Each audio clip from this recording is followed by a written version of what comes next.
presento al doctor Joan Fontrodona. Es profesor ordinario del IES de la Cátedra de Ética, y ética en los negocios, un tema bastante importante, y tiene la característica de ser amigo mío. Por lo tanto, el tener un amigo garantiza de que dejará la presentación del libro en un lugar bastante agradable para mí. Muchas gracias. Bueno, pues muy buenas tardes. Muchas gracias por la invitación, don Enrique. Espero que no perdamos la amistad después de... Yo creo que sí.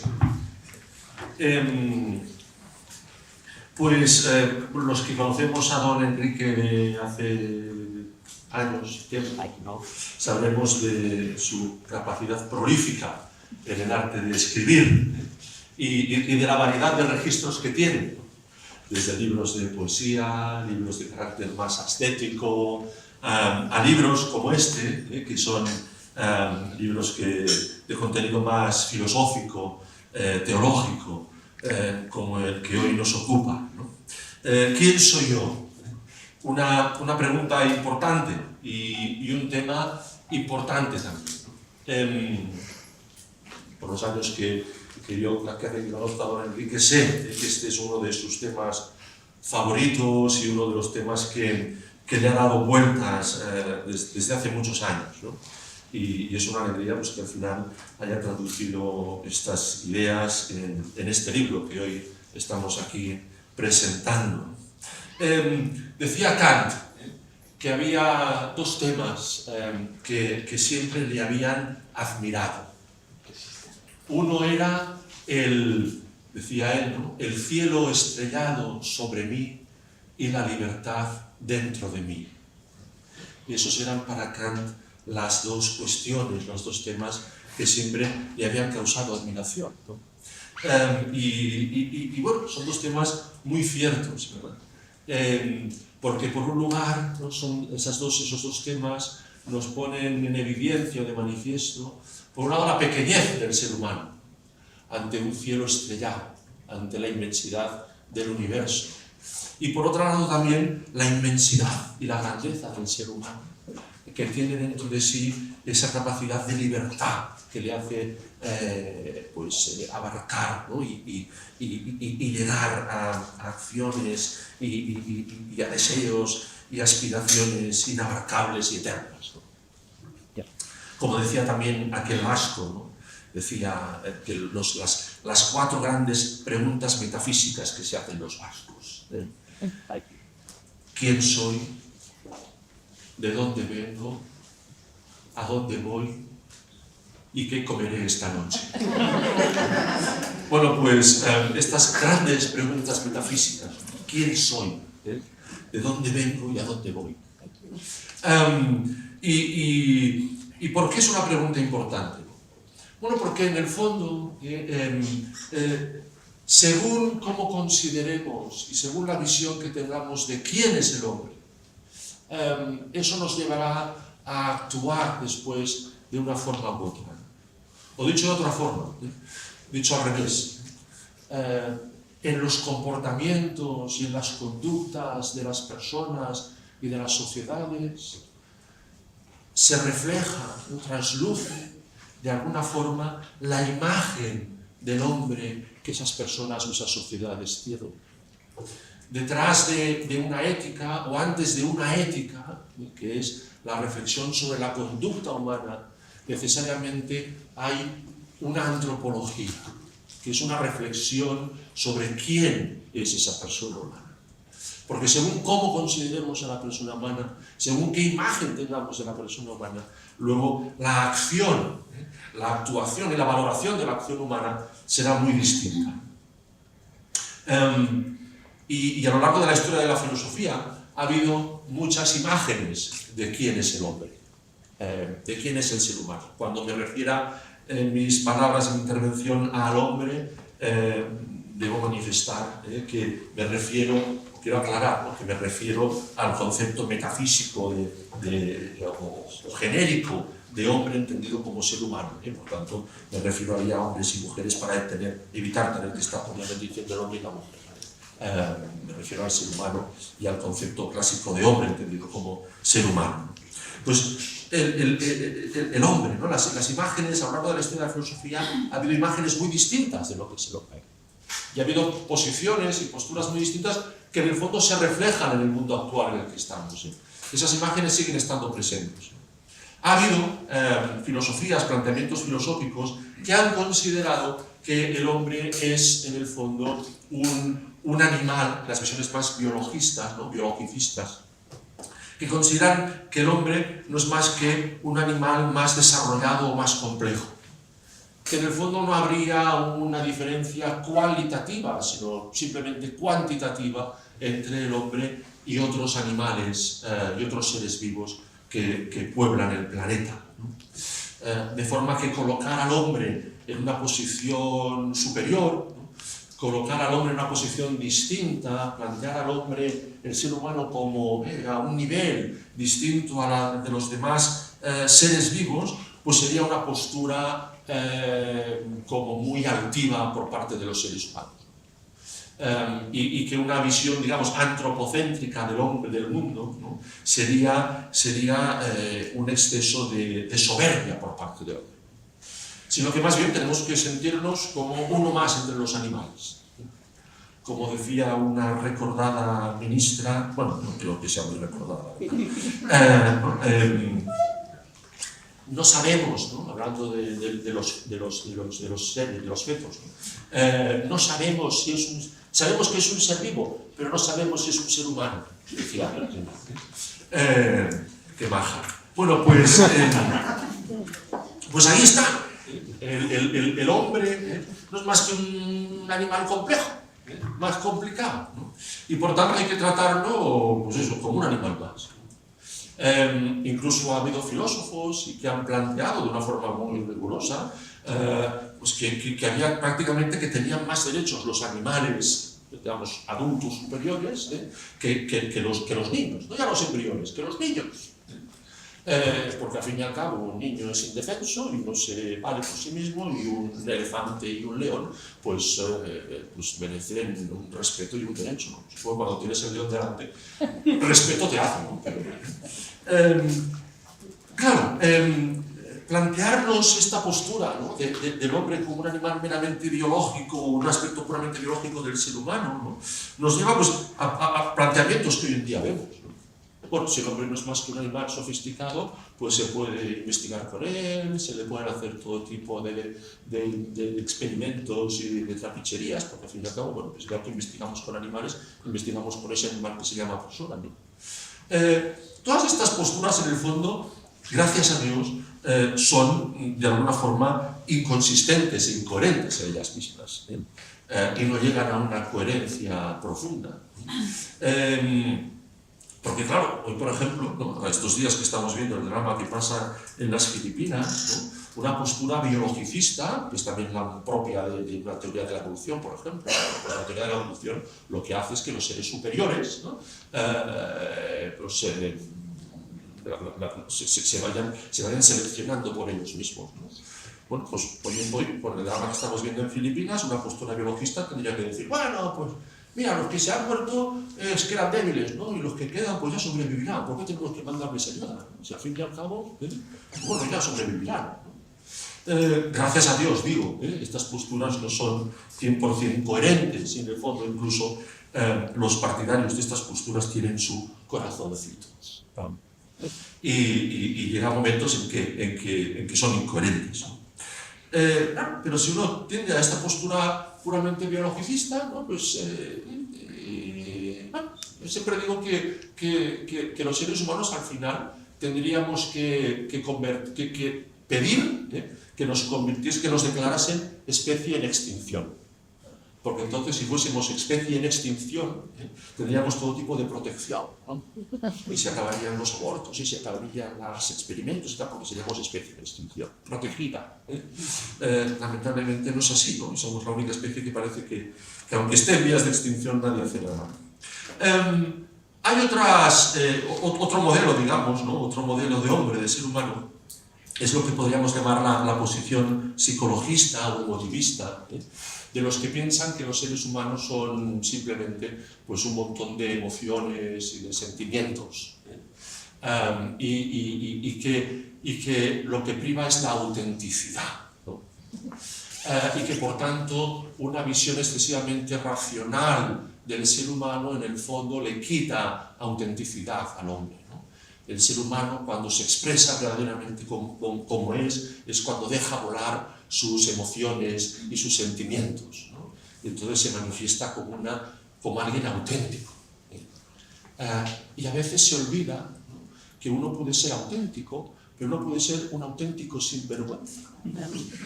Que la autenticidad en sí misma no significa nada. Hoy en día vemos también, ¿no?, como mucha parte de la vida en la que estamos y de los comportamientos que vemos hay una alta carga emotivista.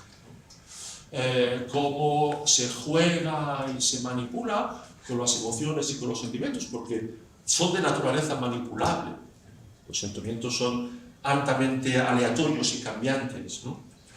Estaba hoy hablando con un amigo y comentábamos precisamente esto, ¿no? La cantidad de enfermedades, digamos, de ricos que están apareciendo en la sociedad actual. El estrés, ¿no? En los niños, ¿no?, los trastornos de atención, ¿no?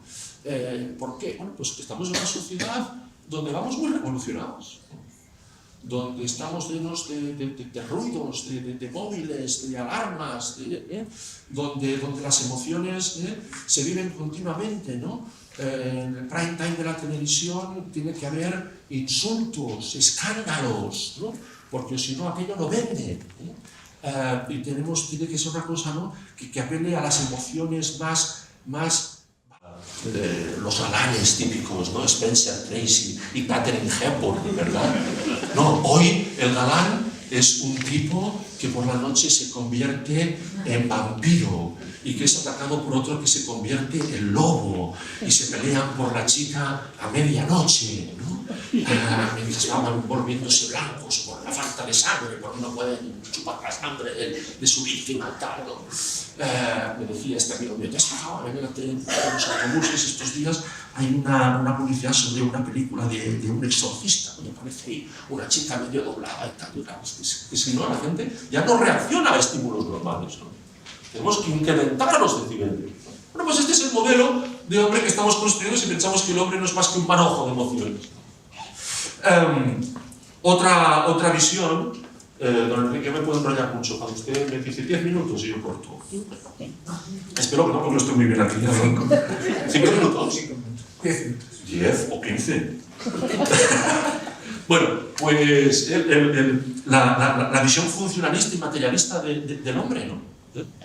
En el entorno más profesional, quizá, ¿cómo vemos una visión funcionalista del hombre? ¿Tú para qué sirves, no? Tú eres un recurso humano, ¿no? Tú eres un recurso para la empresa, ¿no?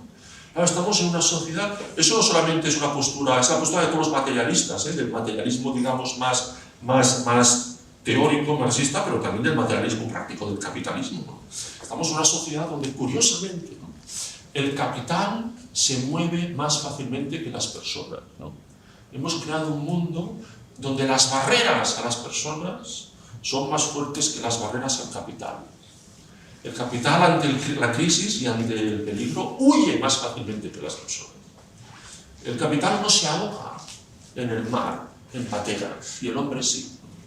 Ese es el tipo de sociedad que estamos creando cuando a veces tenemos esa visión materialista, funcionalista. Una visión, por último de la primera parte, y tengo 3, cultural del hombre. El hombre es un ser cultural, todo es cultura. No hay naturaleza humana que nos una, todo depende del contexto cultural en el que estamos, ¿no? Y por tanto no hay apelación a ninguna naturaleza humana, no hay apelación a nada común, sino que todo es relativo, todo depende del sitio en el que estemos. Que aquí toca corromperse porque todo el mundo se corrompe, pues es que la corrupción está aceptada, ¿no? Que aquí toca lo que sea, pues bueno, en en el fondo, ¿no? Pues, como quería un poco ilustrar, se ve, ¿no?, la importancia de la imagen del hombre y de la idea de hombre que tengamos, ¿no?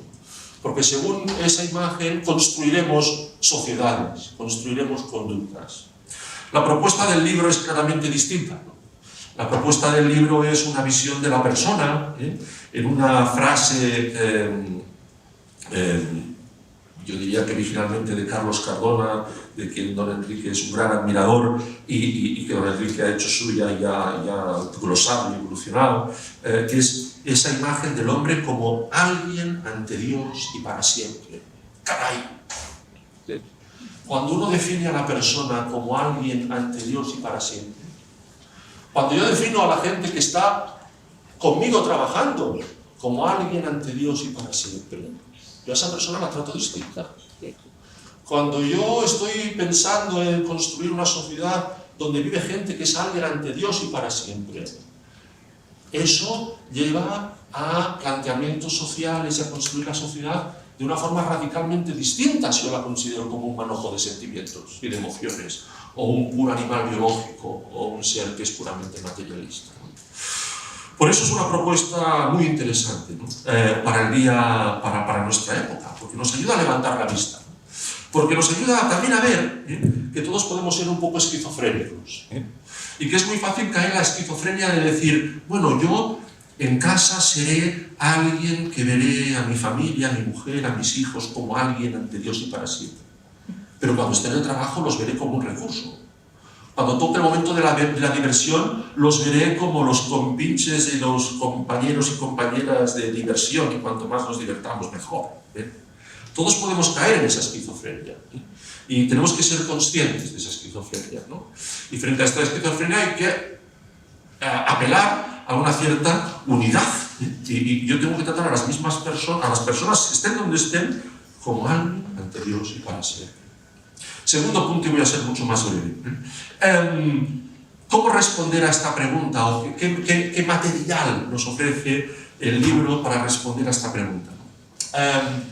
Cuando empezaba yo a estudiar filosofía, una de las primeras cosas que nos repetían era que la filosofía era ancile teología, era esclava de la teología.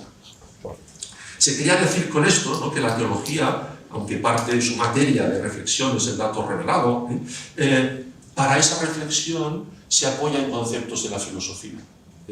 Y se sirve, y por eso la filosofía le sirve a la teología, es su sierva, es su anchilla, ¿no? Pero también se puede ver al revés, ¿no? Se puede ver cómo la teología ayuda a la filosofía, ¿no? Porque la teología alumbra a la filosofía, ¿no? La filosofía tiene su propia forma de reflexionar, su propio ámbito de reflexión. Lo único es que la teología le aporta una luz, le aporta una dirección clara. Es como cuando uno va por la carretera de noche y dice, yo quiero ir a Girona, ¿no?, y sale hacia el sur, ¿no?, y de pronto ve que algo falla, ¿no?, porque las indicaciones no ponen Girona. Uno puede decir, todos los caminos llevan a Roma, yo sé mejor que nadie dónde voy. Bueno, pues sí, pero lo mejor será que te pares y te preguntes si no vas en dirección equivocada. Para quien hace filosofía y tiene fe y cree en las aportaciones de la teología le ayuda porque le avisa, que vas equivocado. Luego conduce tú y piensa tú, pero te advierto, igual vas equivocado. En el libro encontramos referencias muy distintas, de tipo de biología, de tipo físico, de tipo sociológico, también de tipo teológico. También hay ciertas referencias a la teología. Es un libro de antropología filosófica, diría yo, pero con un contenido también teológico importante. Dejo esto porque sé que don Enrique me ha dicho que después iba quizá, si le dejo tiempo, a hablar un poco de estas cosas, ¿no?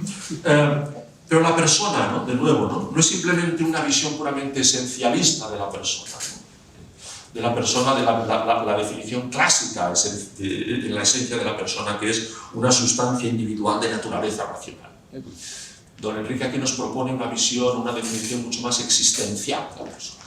Alguien ante Dios y para siempre. Y desde esa reflexión y desde esa aportación hace un paseo por diferentes aspectos de esa persona, ¿no? Me permitiré, si me permite, el autor siempre hay que decir un punto crítico para que así se vea que el presentador es de alguna forma imparcial y objetivo. A mí ha habido capítulos que me han gustado mucho, el capítulo de la persona, me ha parecido muy interesante el capítulo sobre el amor, la reflexión sobre la libertad. He encontrado a faltar, y me hubiese gustado, un capítulo explícito sobre la felicidad.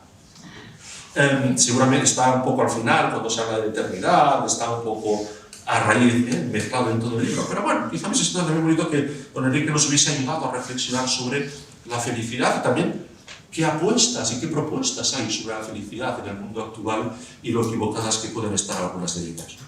Finalmente, una última reflexión. La pregunta ¿por quién soy yo?, que es el título del libro, en el fondo nos tiene que llevar a formular la pregunta no en presente sino en futuro. La pregunta ¿por quién soy yo?, en el fondo es una pregunta que rápidamente nos debería llevar a otra pregunta que es ¿quién quiero ser yo?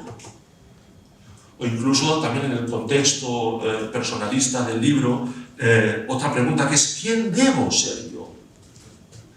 Por tanto, no es un libro simplemente de reflexión fría, cerebral, no es un libro de teoría, no es un libro teórico. Es un libro que nos debe a todos ayudarnos a reflexionar sobre ¿quién debo ser yo? ¿Quién debo ser ese alguien que está llamado a estar ante Dios y para siempre? ¿Quién debo ser? ¿Quién es ese Dios que me está esperando para siempre? ¿A qué me llama? ¿Quién debo llegar a ser? Eso es algo que está en nuestras manos. Por eso la libertad es tan importante. Recordaba yo, los libros de literatura clásica son siempre grandes referentes para expresar caracteres humanos, ¿no? Yo últimamente está un poco obcecado con el libro de Los Miserables, a raíz también de la película, del musical, etc. Sí, aquellos que ya habéis visto la película o el musical, hay un momento en que el protagonista canta una canción que se titula precisamente así, ¿quién soy yo? Y es un momento interesantísimo de la novela y de la película, ¿no? Es el momento en que el protagonista, que ya ha conseguido rehacer su vida, tiene otra personalidad, ha empezado a vivir como un ciudadano aceptado, tiene una empresa y ya ha rehecho su vida, de pronto cogen a alguien, apresan a alguien que piensan que es el Jean Valjean.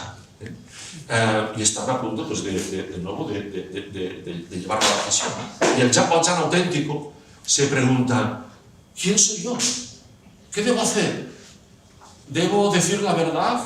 Y eso significará ir a la cárcel, eso significará que esta gente se quede sin trabajo, pero no acusarán a un inocente. ¿O debo callar? Y sé que yo podré rehacer mi vida porque ya habrá alguien que esté en mi lugar. Bueno, pues esa es la pregunta que tenemos que hacernos cada uno. ¿Quién soy yo? ¿Quién debo llegar a ser? ¿Quién estoy llamado? Es un libro que nos interpela. ¿Quién estoy llamado a ser? Bueno, pues don Enrique, muchas gracias por su libro. A todos ustedes, muchas gracias por comprarlo. Y muchas gracias por la atención.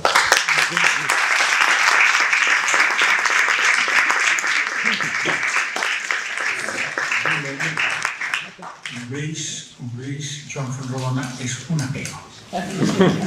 Y la amistad es enseñar a amar a otros. Y lo que yo he intentado, dentro de que lógicamente he cogido muchas cosas de filosofía y he seguido el camino que emprendió el doctor Carlos Cardona, que murió a los 60 años, para mí pues muy duro fue, porque él es el que me ha enseñado a entender muchas cosas. Yo he intentado ir un poquito más lejos que él, no en el sentido de decir cosas novedosas, sino en el sentido de aportarle la teología. Y si él decía que el hombre es la persona, mejor dicho, es alguien ante Dios, yo decía, ¿y quién es Dios? Dios es el amante, el amado y el amador. Es el Padre, es tres personas. y un solo Dios. Y entonces, aplicando pues la realidad de la Trinidad revelada, pues salen muchas cosas. No lo voy a repetir todo porque sería demasiado. Pero sí, por ejemplo, la noción de amor. La noción de amor. La noción de amor con la filosofía pues te llega a cosas muy bonitas, cosas maravillosas. Por ejemplo, el amor como eros. Bueno, suena un poco raro decir, no es el amor erótico en el sentido sexual, aunque también lo incluye y no tiene nada de malo en sí mismo. Pero el amor eros pues es el Facebook, el me gusta. No puedo vivir sin ti. No, mi vida, yo, es la primera apertura del yo hacia el tú, pues es esto, el eros. Es la admiración del otro, pero todavía muy centrada en el yo. Aristóteles llega mucho más lejos en el amor, aunque ese no lo desprecia, ni mucho menos, pero dice, el agape, el amor de agape, es querer el bien del otro. O sea, ya no es un amor desde la indigencia, es decir, yo te necesito y sin ti no puedo vivir, sino que es el amor de la superabundancia en el que se entrega al otro. Esto aquí es una visión filosófica pues imponente.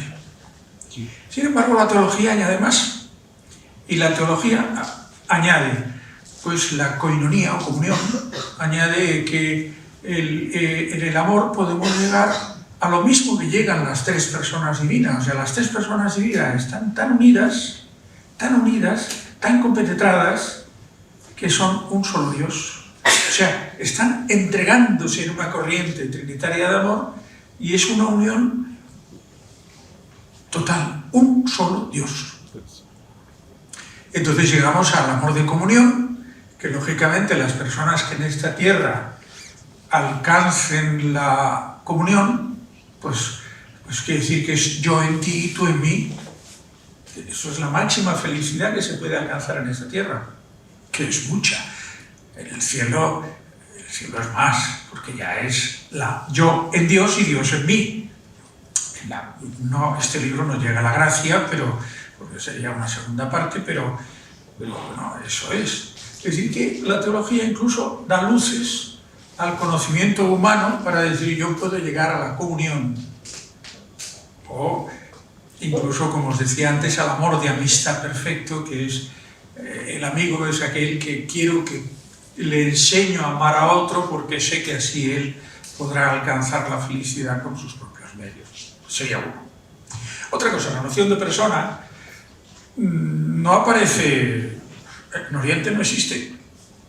La noción de persona nace en el cristianismo y se perfecciona intelectualmente en el siglo IV, siglo V, especialmente a través de los concilios cristológicos y trinitarios, especialmente pues cuando en Calcedonia te dicen que hay tres hipóstasis y una fisis, o sea, tres personas y una naturaleza, pues quiere decir que hay que distinguir, hay que hacer una distinción más en la persona y surge ese concepto que después filosóficamente, pues Boecio en el siglo VI dirá, pues sustancia individual de la naturaleza racional, y después más adelante con Santo Tomás dirá que es el acto de ser, y después en los maestros que yo he tenido, especialmente don Carlos Cardona, pues te dirá que es el acto de ser que participa del ese, pero dicho así queda muy difícil de entenderlo, es un vocabulario raro, una terminología, pero entonces, ¿qué ha ocurrido claro, una persona es digno de ser respetado? No voy a repetir lo que ha dicho el doctor von Rodona, pero digno de respeto por sí mismo, no por ser listo, ni por ser guapo, ni por tener un nivel de inteligencia, no sé qué, sino un subnormal profundo. Aunque esta palabra ya no se produce, un incapacitado mental, cosas de esto. Digno de ser respetado en el último momento de su vida, en el primer momento de su vida, digno. Esto es una noción cristiana. Esa noción se va perdiendo en la Ilustración y ahora nos encontramos pues, con un individualismo pues, que es lo que nos ha contado él. Entonces yo intento recuperar. Pero no solamente eso. ¿Qué nos aporta, por ejemplo, la teología al pensamiento humano? Pues que el hombre es libre. Bueno, Hegel dice que no existe la libertad, que el hombre no es libre, que es una ignorancia, la necesidad, te da la sensación de que eres libre, pero no lo eres. Spinoza, que es donde lo bebe él, dice lo mismo. Son monistas, o como se les quiera llamar, pero dicen que no es libre. El marxismo dice que no existe la libertad. Y bueno, no voy a emplear. Entonces, ¿qué es lo que encuentro? Dios es libre, pero claro, la libertad de Dios no es entre el bien y el mal, porque Dios no puede elegir el mal, entre otras cosas, porque el mal es una privación. Entonces, es una elección del bien, pero el bien es en sí mismo. Entonces, veo que la libertad de Dios, que después que en nosotros se manifiesta en la creación, es un dar. Entonces la libertad mía no es solamente un caprichoso ir por aquí, me da la gana, sino que, bueno, el sentido de gana profundo es lo que corresponde a su ser, pero yo veo la libertad humana como una fuerza para amar. Esto es lo que gracias a la revelación, si no, estaría perdido. Estaría perdido. Entonces que de esta manera, pues hombre, se puede vivir con mucha dignidad. Otra cosa que la gente se sorprende muchísimo, bueno, ¿qué me pasa a mí? Yo noto dentro de mí que estoy roto por dentro, que me pasa algo. Y entonces nos encontramos que hay muchas soluciones, pues del absoluto pesimismo, como por ejemplo, pues decir que el hombre pues, es absurdo, el hombre es un ser para la muerte, el hombre es una pasión inútil, o el hombre solamente... Bueno, muchas cosas pesimistas. El mismo pensamiento cristiano de Lutero, pero es lo mismo, el hombre no puede no pecar, y la gracia simplemente le recubre externamente, pero la revelación que nos dice, no, sí, el hombre está herido, pero no está totalmente corrompido. Incluso en cosas no cristianas, por ejemplo, pues te dirán soluciones a lo que pasa aquí, que te notas una división por dentro, pues te dirán, esto viene del karma, de las reencarnaciones anteriores.